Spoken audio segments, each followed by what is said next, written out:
اعوذ باللہ من الشیطان الرجیم بسم اللہ الرحمن الرحیم۔ السلام علیکم ورحمۃ اللہ وبرکاتہ۔ قرآن پڑھنے سے پہلے اور نماز میں سورہ فاتحہ شروع کرنے سے پہلے اللہ ہمیں چند الفاظ سکھاتا ہے۔ اعوذ باللہ من الشیطان الرجیم۔ ہم میں سے اکثر لوگ یہ الفاظ پڑھتے تو ہیں مگر شاید اتنا نہیں سوچتے کہ قرآن شروع ہونے سے پہلے ان کی ضرورت کیوں پیش آئی۔ قرآن مجید میں اللہ تعالیٰ فرماتے ہیں، جب تم قرآن پڑھو تو اللہ کی پناہ مانگو شیطان مردود سے۔ یہ آیت ہمیں ایک اہم حقیقت بتاتی ہے۔ قرآن ہدایت ہے، نور ہے، شفا ہے، اور شیطان نہیں چاہتا کہ یہ ہدایت انسان کے دل تک پہنچے۔ شیطان کا مقصد صرف یہ نہیں کہ انسان گناہ کرے۔ کبھی وہ انسان کو قرآن سے دور کرتا ہے، کبھی دعا سے، کبھی ذکر سے، اور کبھی نماز کے اندر ہی اس کی توجہ منتشر کر دیتا ہے۔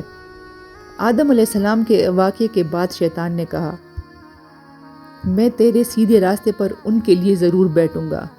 غور کیجئے، شیطان نے یہ نہیں کہا کہ میں صرف گناہوں کی جگہوں پر جاؤں گا، اس نے سیدھے راستے کا ذکر کیا، یعنی وہ وہاں آتا ہے جہاں بندہ اللہ کی طرف بڑھ رہا ہوتا ہے، نماز میں، قرآن کے وقت، ذکر کے وقت اور دعا کے وقت۔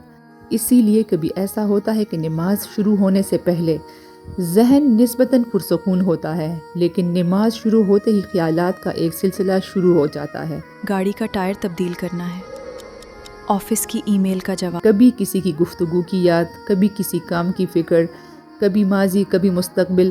رسول اللہ صلی اللہ علیہ وآلہ وسلم نے بھی ہمیں اس حقیقت سے آگاہ فرمایا۔ صحیح بخاری اور صحیح مسلم میں آتا ہے کہ شیطان نماز میں آ کر نمازی کے دل میں خیالات ڈالتا ہے، یہاں تک کہ انسان بھول جاتا ہے کہ اس نے کتنی رکعتیں پڑھی ہیں۔ یہ صرف ہماری کمزوری نہیں، یہ ایک آزمائش بھی ہے، لیکن یہاں ایک بہت خوبصورت بات ہے۔ اللہ نے ہمیں شیطان کے مقابلے میں تنہا نہیں چھوڑا۔